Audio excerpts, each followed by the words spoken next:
Hello everyone. So welcome to our course for geography mains and prelims for UPSC aspirants and other government exams. So in this lecture we learn about interior of the earth. जो हमारी अर्थ की interior है वो mainly 3 layer से बनी हुई है. कौन कौन सी? Crust, mantle and core. जो अर्थ की जो रेडियस है वो क्या है? More than 6000 kilometre. ये जो पूरी जो रेडियस है ये 6000 किलोमीटर से भी ज़्यादा है. इतनी ज़्यादा गहराई में जाके ना हम इसमें खुदाई कर सकते हैं, तो इसको देखना कि इस अर्थ की जो इंटीरियर है वो किस चीज़ से बनी हुई है, ये is a very difficult work. तो जो ओल्डर व्यू था कि जो हमारी अर्थ है वो किस चीज़ से बनी हुई है, जो पहले वाला ओल्डर व्यू था उसमें हम समझते हैं कि पहले क्या था कि लोग मानते थे कि सियाल, सीमा एंड नीफे, इन 3 चीज़ों से जो अर्थ की क्रस्ट, मेंटल और कोर है वो इन 3 लेयरों से बनी हुई है. क्या क्या है ये लेयर? सबसे पहली सियाल, जो अपर मोस्ट लेयर है अर्थ की, just below the sedimentary rocks. जो ऊपर वाली जो सेडिमेंट्री जो लेयर है और रॉक्स जो ऊपर है सेडिमेंट्री वाली, उसके जो जस्ट नीचे वाली जो लेयर है उसको हम बोलते हैं क्रस्ट. और इस किस चीज़ से बनी हुई है ये? सिलिका एंड एल्यूमिनियम से, मेनली ग्रेनाइट से बनी हुई है. इसके अंदर क्या होता है? Silica and aluminium. ये क्या है? Silica and aluminium element. जो मेन मिनरल कौन सा होता है? ग्रेनाइट मिनरल जो इसके अंदर होता है. तो जो मेनली कॉन्टिनेंट है वो किस चीज़ से बना होता है? सियाल से. तो इसको कॉन्टिनेंटल क्रस्ट भी बोलते हैं, क्योंकि जो कॉन्टिनेंट है हमारा वो बना है सियाल से, इसलिए को हम कॉन्टिनेंटल क्रस्ट भी बोलते हैं. इसकी एवरेज डेंसिटी है 2.7 ग्राम पर सेंटीमीटर क्यूब. इसके बाद वाली लेयर है सीमा. सीमा लेयर क्या है? जो जस्ट बिलो द सियाल, जो सियाल वाली जो लेयर है उसके जस्ट नीचे जो लेयर है वो है सीमा लेयर. और ये डोमिनेटेड है सिलिका एंड मैग्नीशियम से. ठीक है. ये मेनली बेसाल्ट रॉक से बनी हुई होती है. इससे पहले वाली कौन सी? ग्रेनाइट से बनी हुई है. सीमा किस चीज़ से? बसाल्ट से. और क्योंकि oceans are made up of sima, इसीलिए इसको हम बोलते हैं ओशियनिक क्रस्ट. अब सियाल की डेंसिटी हमने देखी थी 2.7, और सीमा की डेंसिटी है 3 सेंटीमीटर, 3 ग्राम पर सेंटीमीटर क्यूब. तो सियाल हल्की है सीमा से. और सियाल किस चीज़ का बना है? कॉन्टिनेंट किस चीज़ के बने हैं? सियाल से. कॉन्टिनेंट क्रस्ट बना है सियाल से, और सियाल क्या है? हल्की है सीमा से. तो हम कह सकते हैं जो हमारे कॉन्टिनेंट है वो फ्लोट हो रहे हैं किसके ऊपर? सीमा के ऊपर. तो कॉन्टिनेंट फ्लोट ऑन सीमा. समझ गए क्यों? क्योंकि सियाल जो है वो हल्की है सीमा से. अब आते हैं तीसरी लेयर. तीसरी लेयर हमारी है नीफे, जो क्या है? इनर मोस्ट लेयर है. कौन सी? अर्थ की. उसको हम क्या बोलते हैं? कोर.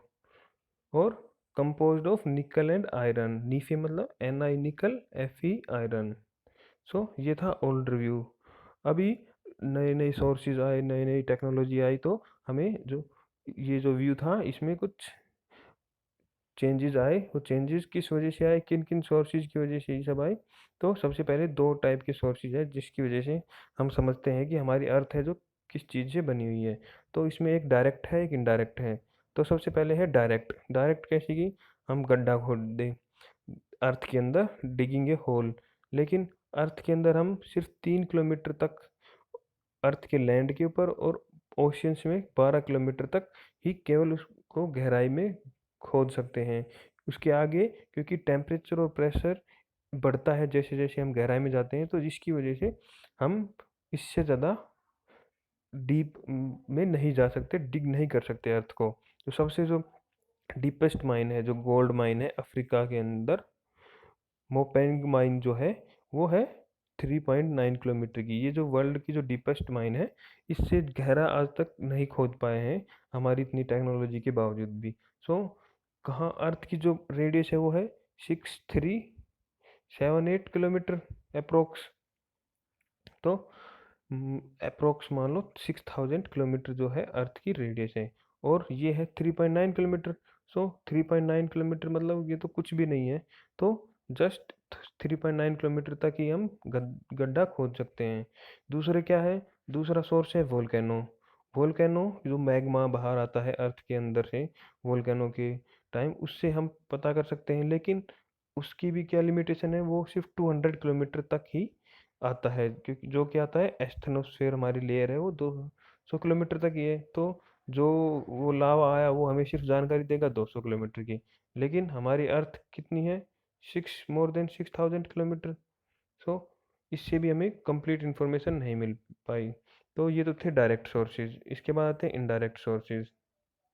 तो इनडायरेक्ट सोर्सेज के अंदर जो सबसे पहला आता है एक मीटियोर। मीटियोर जो ऊपर से गिरते हैं, जो हेवनली बॉडीज हैं जो अर्थ के अंदर, अर्थ के ग्रेविटेशनल फोर्स की वजह से अट्रैक्ट हैं और अर्थ के एटमॉस्फेयर में एंटर करते हैं। कुछ तो ऊपर ही बर्न हो जाते हैं, लेकिन कभी कभी कुछ मीटियोर राइट्स जो अर्थ पे पहुंचते हैं उनको बोलते हैं मीटियोर। तो उनको पढ़ने से हमें पता चलता है, लेकिन क्योंकि वो जब तक अर्थ के ऊपर आता है तो मोस्टली पार्ट उसका जल जाता है, बर्न हो जाता है। सो केवल अंदर का ही पार्ट, केवल कोर ही उसकी बचती है। तो इससे हमें कोर की जानकारी होती है अर्थ की, क्योंकि ये सब अर्थ और जो अदर हेवनली बॉडीज है वो सब एक जैसे ही एक टाइम ही बने हैं, एक जैसे मटेरियल से ही बने हुए हैं। तो इसलिए हम थोड़ा कुछ जानकारी मिल पाती है कि अर्थ की जो कोर है वो किस चीज़ से बनी है। तो इससे भी कुछ पूरी जानकारी नहीं मिल पाई। दूसरा सोर्स है studying the temperature and pressure of the interior of the earth.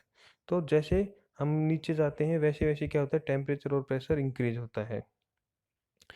But जो rate of increase of temperature है वो इनिशियल में बढ़ता है ज़्यादा, बट जैसे जैसे हम और डीप में जाते हैं वो उतनी रेशियो में नहीं बढ़ता, वो कम बढ़ता है। क्योंकि जो स्टार्टिंग की जो लेयर है, हमारी अपर लेयर है अर्थ की, वहाँ पे क्या है, रेडियो एक्टिव मटेरियल है, जिसकी वजह से टेम्परेचर अपर वाले पार्ट में ज़्यादा है इन कंपैरिजन टू लोअर वाले पार्ट में।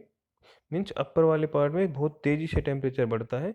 फिर टेम्परेचर तो बढ़ता है लेकिन इतनी तेज़ी से नहीं, धीरे धीरे बढ़ता है। सो और जो एस्थनोस्फेयर लेयर है वो हमारी किस फॉर्म में है? जेली फॉर्म में। तो इसके बाद जो थर्ड मोस्ट इम्पोर्टेंट जो सोर्सेज है जिसकी वजह से हमें पता लगता है वो है सिस्मिक वेव। और सिस्मिक वेव्स ही हैं, इनकी स्पीड, डायरेक्शन और इंटरेक्शन से इनको बॉडी वेव भी बोलते हैं। हमें पता लगता है कि अर्थ के अंदर जो डिफरेंट डिफरेंट लेयर हैं, और ये बेस्ट सोर्स है पता करने का कि अर्थ किस तरह से बनी हुई है। ये बेस्ट सोर्स कैसे है और इन लेयर से हमें क्या पता लगा है वो हम देखते हैं। तो सिस्मिक वेव्स क्या, कौन सी वेव्स हैं? जब अर्थक्वेक होता है, भूकंप आता है, तो अर्थ वाइब्रेट करती है, शेकिंग ऑफ द अर्थ होता है। तो जिसकी वजह से दो टाइप की वेव्स प्रोड्यूस होती है, एक तो होती है सरफेस वेव्स, दूसरी होती है body waves. Surface waves travel on the surface of the earth, नाम से ही पता है सरफेस। बॉडी वेव मतलब कि जो अर्थ के इंटीरियर के अंदर जनरेट होती है और फिर वो मूव करती है। तो जो इनसाइड ऑफ द अर्थ उनको बोलते हैं बॉडी वेव्स। तो ये बॉडी वेव्स ही हैं जिनकी हेल्प से हमें पता लगता है कि जो अर्थ का इंटीरियर है वो किस चीज़ से बना है।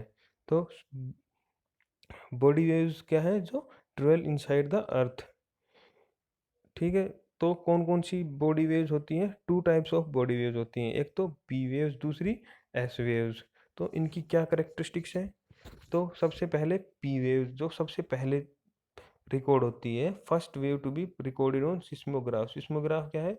जब अर्थक्वेक आता है तो उसको रिकॉर्ड करने के लिए जो इंस्ट्रूमेंट है जिस पे रिकॉर्ड किया जाता है उसको बोलते हैं सिस्मोग्राफ। तो सिस्मोग्राफ पे जो सबसे पहली वेव को रिकॉर्ड किया जाता है वो होती है पी वेव्स। ये साउंड वेव्स की तरह ही होती है।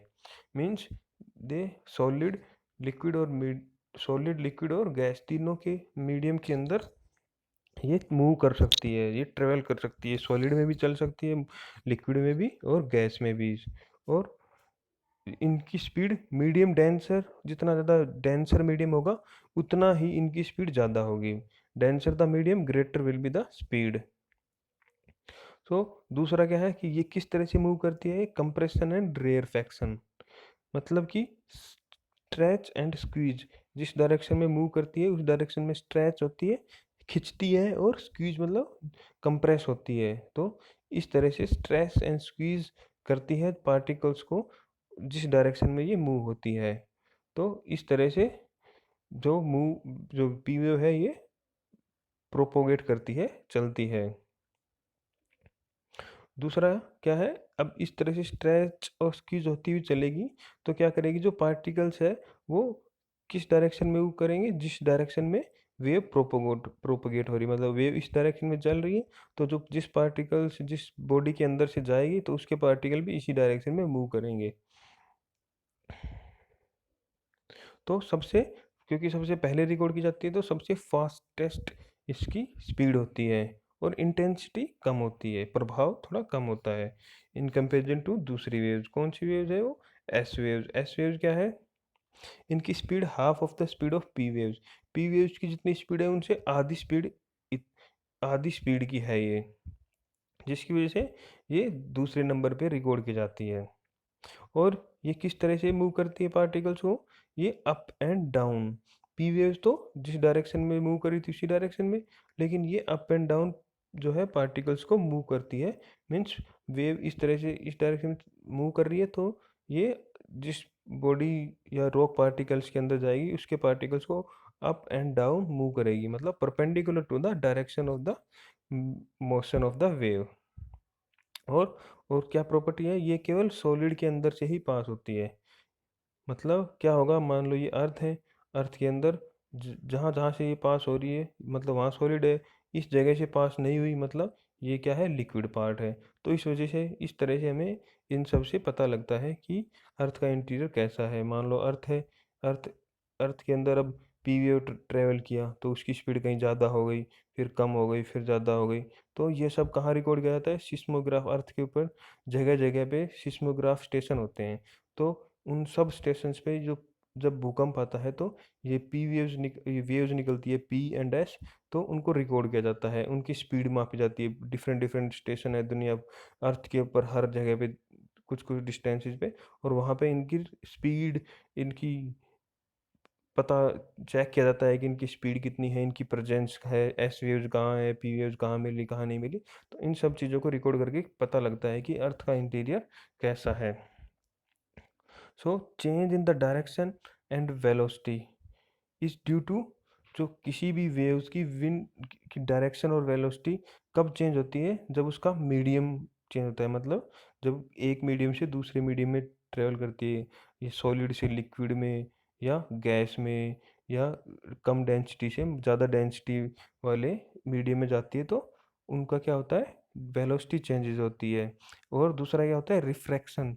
रिफ्रैक्शन होता है उनके अंदर, मतलब कि जैसे ऐसी वेव चल रही है तो ये मीडियम की बाउंड्री है, तो या तो इस तरह से चलेगी या इसका एंगल चेंज हो जाएगा इस तरह से, ऐसे जानी थी इसकी जगह ये नीचे मुड़ जाएगी। इन चीज़ को बोलते हैं हम रिफ्रैक्शन। तो रिफ्रैक्शन होगा दूसरा, इनकी वेलोसिटी चेंज हो जाएगी, इनकी स्पीड कम या ज़्यादा हो जाएगी। तो इस तरह से जब एक मीडियम से दूसरे मीडियम में ट्रेवल करती है तो वहाँ उसकी स्पीड ज़्यादा या कम होगी। तो इस लाइन को क्या बोलते हैं, डिसकंटिन्यूटी लाइन।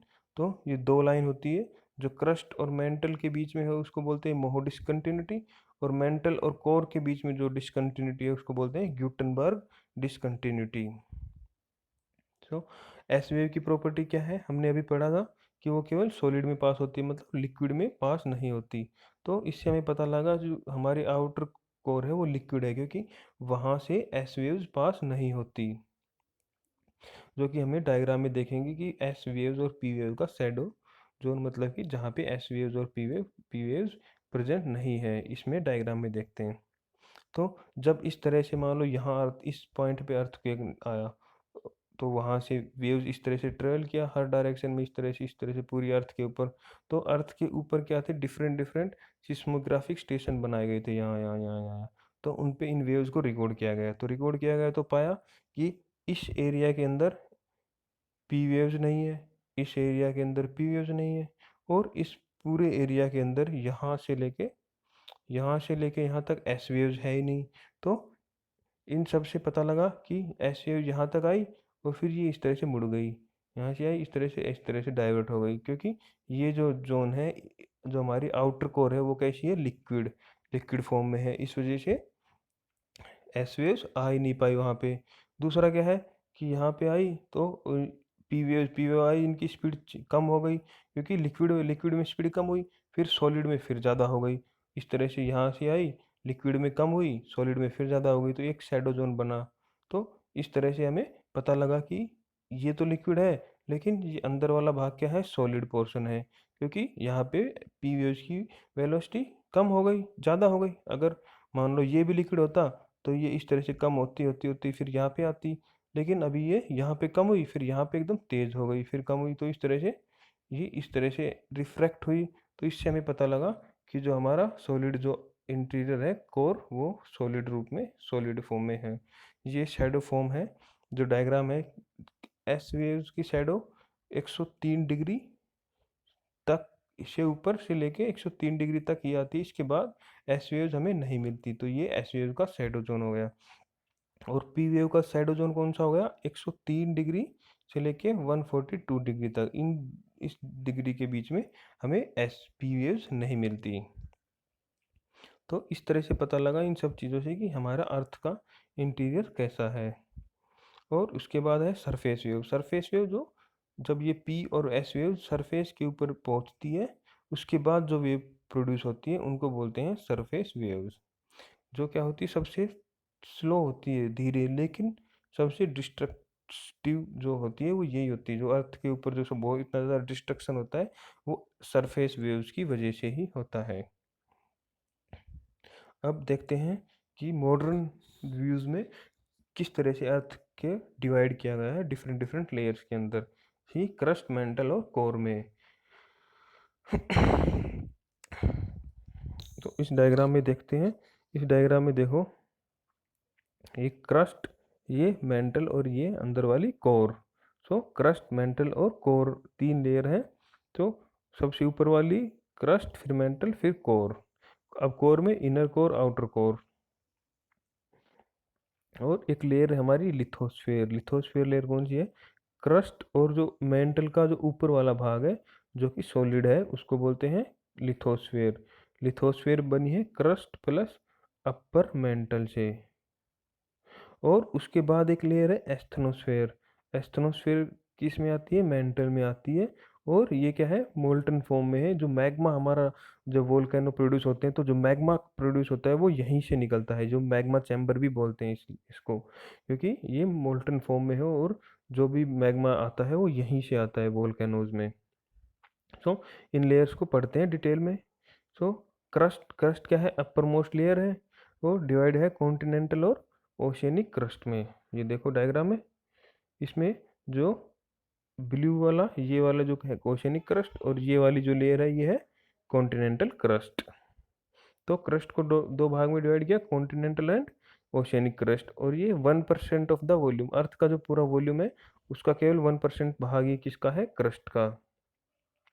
तो कॉन्टिनेंटल क्रस्ट किस चीज़ से बना है, सिलिका एंड एल्यूमिनियम, सीमा। सीमा किससे बना है, कॉन्टिनेंटल क्रस्ट किसका बना है, सीमा का। इसकी एवरेज थिकनेस है 35 किलोमीटर। बट माउंटेन्स के जहाँ पे माउंटेन्स मिलते हैं वहाँ पे इसकी जो थिकनेस है वो ज़्यादा हो जाती है, कितनी, 70 से 100 किलोमीटर तक थिक हो जाती है। इसी वजह से हिमालय में क्या है कि उसकी थिकनेस कितनी है, 100 किलोमीटर तक। इसी वजह से जो हिमालय में क्या नहीं आते, वोल्केनोज नहीं आते, क्योंकि जो सी क्रस्ट है वो बहुत ज़्यादा थिक है, और वोल्केनो इतनी थिक लेयर को इरोड नहीं कर पाते, अंदर से उसको पिघला नहीं पाते, और वो ऊपर नहीं पहुंच पाते, क्योंकि जो हिमालय की जो क्रस्ट है वो 100 किलोमीटर तक थिक है। और क्रस्ट, कॉन्टिनेंटल क्रस्ट किस चीज़ से बनी है, ग्रेनाइट रॉक से। उसके बाद आते हैं कॉन्टिनेंटल क्रस्ट। कॉन्टिनेंटल क्रस्ट किस चीज़ से बनी है, बेसाल्ट से, जिसकी डेंसिटी हायर होती है किसके कंपैरिजन में, ग्रेनाइट या कॉन्टिनेंटल क्रस्ट के कंपैरिजन में। ये किस चीज़ से बनी है, सीमा, सिलिका एंड मैग्नीशियम, एंड कुछ पार्ट आयरन भी। और इसकी एवरेज थिकनेस है 5 किलोमीटर। जो क्रस्ट और मेंटल को के बीच की जो बाउंड्री, इसको बोलते हैं मोहो डिसकंटिन्यूटी। अब आते हैं मेंटल। मेंटल की क्या वो है, मोहो डिस्कंटिन्यूटी मतलब 35 किलोमीटर से लेके 2900 किलोमीटर तक इसकी जो डेप्थ है। और ये 84% जो एरिया है वो कवर करती है। 84% वो अर्थ का वॉल्यूम है वो किस चीज़ का बना है, मेंटल का। तो ये भी डिवाइड है upper mantle and lower mental. और जो अपर मेंटल का जो अपर मोस्ट पार्ट है उससे और प्लस में क्रस्ट, इस ये जो मिलके बनाती है एक लेयर, उसको क्या बोलते हैं, लिथोस्फेयर। लिथोस्फेयर किससे बनी, अपर मेंटल का अपर मोस्ट पार्ट प्लस में क्रस्ट, उसको बोलते हैं हम लिथोस्फेयर। ये किस में है, सॉलिड स्टेट में होती है। और इसके ऊपर एक लेयर होती है कौन सी रॉक्स की, सेडिमेंट्री रॉक्स की। और उसके बाद क्या आता है, इस लिथोस्फेयर के नीचे एक जोन आती है एस्थनोस्फेयर, जो कि 200 किलोमीटर तक की होती है। ये वीक रॉक की बनी होती है और ये मोल्टन फॉर्म में होती है। और this is the source of magma, magma का सोर्स है ये। और प्लेट टेक्टोनिक जो हमारी थ्योरी है उसके हिसाब से जो हमारी जो लिथोस्फेयर जो है, लिथोस्फेयर जो प्लेट है वो मोल्टन और प्लास्टिक एस्थनोस्फेयर के ऊपर फ्लोट कर रही है। ठीक है। और जो lower mental is of high density and provide high velocity. ठीक है, मतलब कि क्या है कि जो हमारी अपर मेंटल है वो मोल्टन फॉर्म में है और प्लास्टिक फॉर्म में है। उसके बाद जो लोअर मेंटल है वो क्या है, सॉलिड फॉर्म में है। और यहाँ पे जो पी वेव्स और एस वेव्स, तो एस वेव्स तो अगर पहुँचती ही नहीं, क्योंकि वो तो नहीं, एस वेव्स और पी वेव्स की जो सबसे ज़्यादा वेलोसिटी होती है वो यहीं पे होती है। किस में होती है, लोअर मेंटल में। ये चीज़ ध्यान रखने की है कि सबसे ज़्यादा अर्थ के अंदर जो वेलोसिटी पी और एस वेव्स की जो होती है वो होती है लोअर मेंटल के अंदर, क्योंकि इसकी डेंसिटी सबसे ज़्यादा होती है यहाँ पे।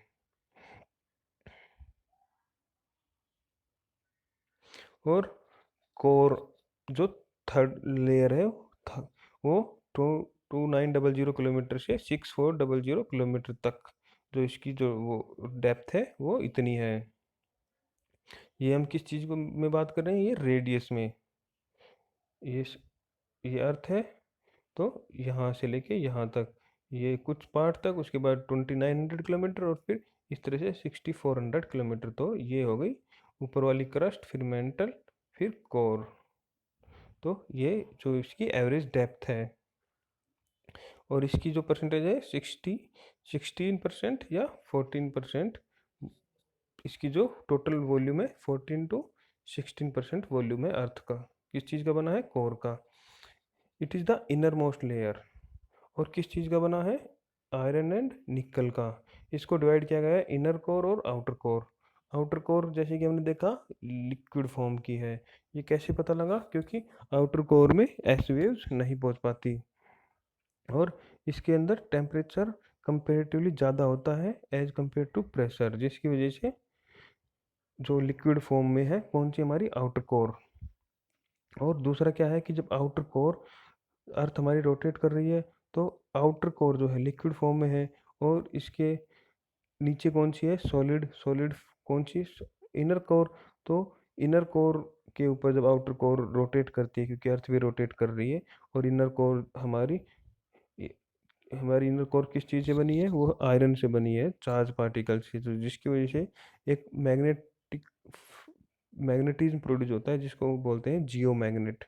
जो किस वजह से प्रोड्यूस होता है, क्योंकि अर्थ रोटेट हो रही है और अर्थ के ऊपर क्या है, लिक्विड कोर है, उसके नीचे सॉलिड कोर है। सॉलिड कोर बनी हुई है आयरन से, तो जिसकी वजह से अर्थ के अंदर जियो मैग्नेटिज्म प्रोड्यूस होता है। तो इनर कोर है वो किस चीज़ से डोमिनेटेड, आयरन से। और पी वेव यहाँ पे in comparison to other layer P की वेलोसिटी ज़्यादा होती है, क्योंकि ये सॉलिड फॉर्म से बनी हुई है। अब आते हैं सिस्मिक डिसकंटिन्यूटीज। तीन टाइप्स की देखी हमने। एक तो मोहोविक डिसकंटिन्यूटी जो क्रस्ट और मेंटल के बीच की। उसके बाद ग्यूटनबर्ग डिसकंटिन्यूटी जो मेंटल कोर की एक और भी लेयर है। एस्थनोस्फेयर जो कि वीक जोन है, जो किस चीज़ से बनी हुई है, मैग्मा, सोर्स ऑफ मैग्मा है एस्थनोस्फेयर। तो इस तरह से डायग्राम में देख सकते हैं कि जैसे जैसे अर्थ के अंदर जाते हैं वैसे वैसे अर्थ की लेयर्स की डेंसिटी बढ़ती है। क्रस्ट की 2.8 अप्रोक्स, मेंटल की 4.6, आउटर कोर की 10.5 ग्राम पर सेंटीमीटर क्यूब और इनर कोर की 30 ग्राम पर सेंटीमीटर क्यूब। तो जैसे जैसे हम अर्थ के अंदर जाते हैं वैसे वैसे अर्थ की डेंसिटी बढ़ती है। जैसे जैसे टेम्परेचर टेम्परेचर भी अर्थ के अंदर जैसे जैसे जाएंगे वैसे वैसे टेम्परेचर बढ़ेगा, बट स्टार्टिंग में टेम्परेचर ज़्यादा बढ़ता है और फिर टेम्परेचर कम बढ़ता है। जैसे 400,000 किलोमीटर तक टेम्परेचर हो जाता है 4000 डिग्री सेल्सियस, लेकिन 6000 किलोमीटर तक कितना हो पाता है 5000 डिग्री सेल्सियस। सो यहाँ ज़्यादा टेम्परेचर बढ़ रहा है, यहाँ टेम्परेचर बढ़ रहा है, लेकिन इन कंपेरिजन कम धीरे धीरे टेम्परेचर बढ़ रहा है। सो बस आज के लेक्चर में इतना ही था। So thank you friends. Video अच्छी लगी हो तो प्लीज़ लाइक करें और चैनल को सब्सक्राइब करें ताकि हमारी लेटेस्ट वीडियोस और इस कोर्स में आप बने रहें। और वीडियोस की पीडीएफ आप ज्योग्राफी A to Z जो टेलीग्राम चैनल है वहाँ से डाउनलोड कर सकते हैं। कुछ डाउट हो, समझ में नहीं आया तो यहाँ पे पूछ सकते हैं। So thank you friends.